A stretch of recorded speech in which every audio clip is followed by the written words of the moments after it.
Good morning. You're listening to FloorDaily.net, and I'm Kemp Harr.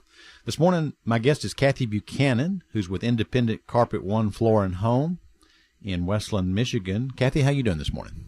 I'm doing great, Kemp. How are you? I'm good. It was good to see you in Dallas last week. We were together at the Carpet One Summer Convention, and as usual, you were very visible because you're like the Energizer Bunny. You're everywhere. You don't rest much at these meetings, do you? No, I don't. You know what? It's all about networking and meeting the new members and talking to the veterans and learning from both. I love it. It is energizing. I have to agree with you. But you're not just talking to your peers at Carpet One. You're also talking to some of the mill executives, and so I'm sure you get a pretty good picture of what's going on. That's one of the reasons I wanted to interview you.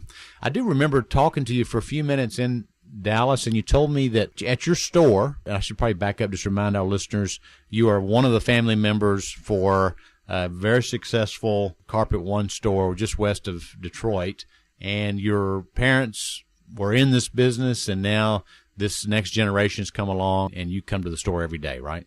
Every day, even through the weekends, but it's something that I love to do, so it's not a chore. I remember you telling me that July had been a little bit soft, and you were joking that most of the people in your area were so glad that that terrible winter was over that they spent the whole month of July outside, right?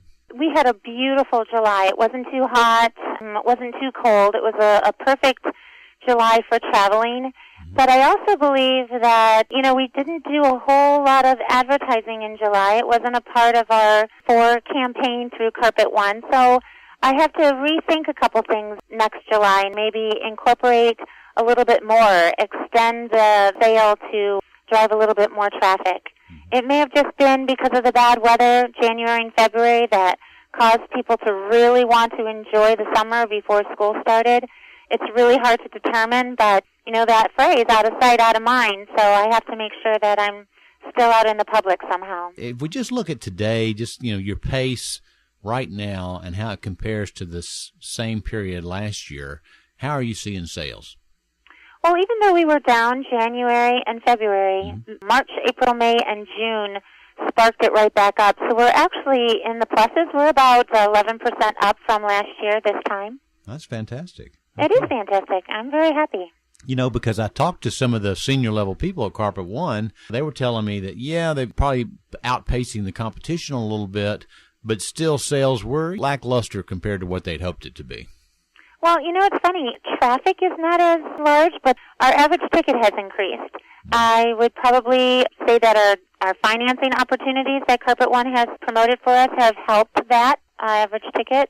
But traffic is down, but we're still doing pretty well. Right. No complaints. What were one or two items that got you the most fired up as far as what was being introduced at the meeting last week?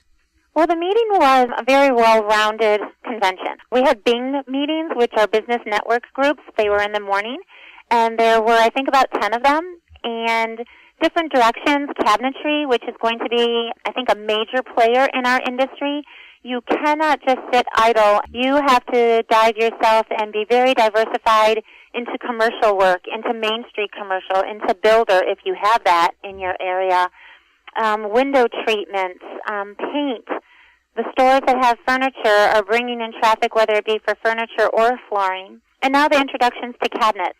We had a motivational speaker at the very end of convention. We had a young gentleman, Jason Dorsey, who is trying to get the older mentality. I'm not going to lie, Carpet One owners are older, and we kind of don't step out of the box. And Jason Dorsey was talking about the millennials and how they buy and their personality traits and what we really need to do to accept this paradigm shift, because they are the buyers now, and they will be for the future. So that was really interesting listening to him, how to change our mindset. I really enjoyed that quite a bit. It's interesting you talk about these millenniums. These are the people that actually now lead from a population standpoint. For a long time, the baby boomers was the largest group of the population, and now these millenniums are bigger than the baby boomers were. Unfortunately, they're younger. They are a little bit later to get started, so a lot of them don't own homes yet.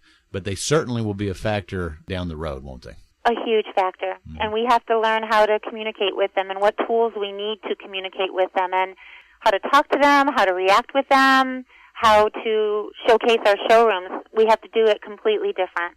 You just send them a text, don't you?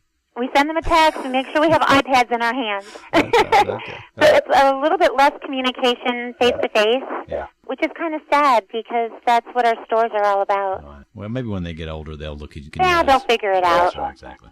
All right, so let's talk a little bit, a couple other things that I thought was interesting, because I did walk around, talk to a lot of people like you. Some people were saying that there's a continuing trend of hard surface to take more share from carpet. Is that what you're seeing? Well, you know what? I see it, but with our numbers, it's kind of strange. We are 50-50. Yeah. I redid my showroom first part of this year to incorporate more hard surface, thinking that we had a more of a shift of a 60-40 hard surface to soft surface. But people still want a cozy, warm environment. They want comfort still. And I don't think they're realizing that you're not going to get that comfort from hard surface. Yeah. And then that is a little bit more of an expense. So with the economy fully not at its powerful point that we would love it to be, there are still monetary issues.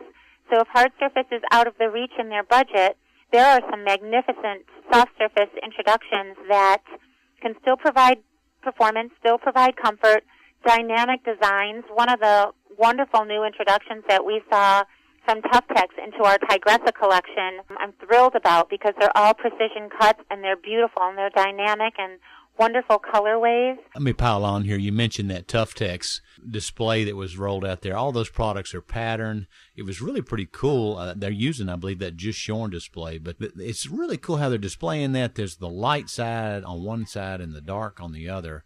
And Ed Letterlow is a product development guy at Tuftex. He's one of the older school, just still genius when it comes to what carpet should look like. And that is a gorgeous assortment, isn't it? It's fabulous. I was introduced to that collection back in May when I went to California with the Tuftex Design Group. And I was like chomping at the bit when it was going to be introduced into our program. So I'm thrilled. I love each and every pattern. The colors, like I said, the colorways are fabulous. Yeah. And you're also a big fan of what's going on with Lee's, too, right? That Lee's. Are you kidding? I love Lee's. Yeah. I love it. I'm glad it's back to nylon. Every single product in that collection is phenomenal. The Lee's Studio, which is incorporating Fabrica and Dixie into the mix, that was the greatest thing that the Carpet One buyers could do because Fabrica is quality. Designs that you don't see in a regular mom-and-pop store in our area, so we have some strong pieces of material that we can compete in the market, cover our margins, and showcase, just like Tuftex, showcase beautiful designs, beautiful quality, and keep homes nice, warm, and cozy. And it's ours. Nobody else has it. So it's a little selfish there, but I like that. One last question that I did pick up, and I thought I wanted, before we run out of time real quickly, is that, about 18 months or so ago, the big news at Surfaces, for a little while there was how soft can we make carpet? And so they rolled out this ultra soft carpet. And yet I found out at this meeting that actually ultra soft carpet is not as popular as some people might have thought it was going to be. Well, you know what? It shows a lot of footprints and vacuum marks. People don't want to be a slave to their carpet. Yeah. Also, the vacuum issue, it's very, very difficult on some of these full-bodied, softer yarns to move that vacuum across. People don't want to have a chore. They want a beautiful carpet. They want it to be easy to maintain. On a retailer's concern, I don't like claims, and I don't know anybody who does because we don't want to let our consumer down. They don't know who Mohawk or Shaw or Beaulieu is. They know us. Right. We make the recommendation. It is our word. Yeah, it's a little hesitant. They're beautiful, but at the same point, I have some products from Milliken. There's Luxury Suite and Color Suite Supreme that have that old, coarser, nice, tight twist that I know in the back of my mind that that's going to perform a whole lot better than some of these soft yarn systems.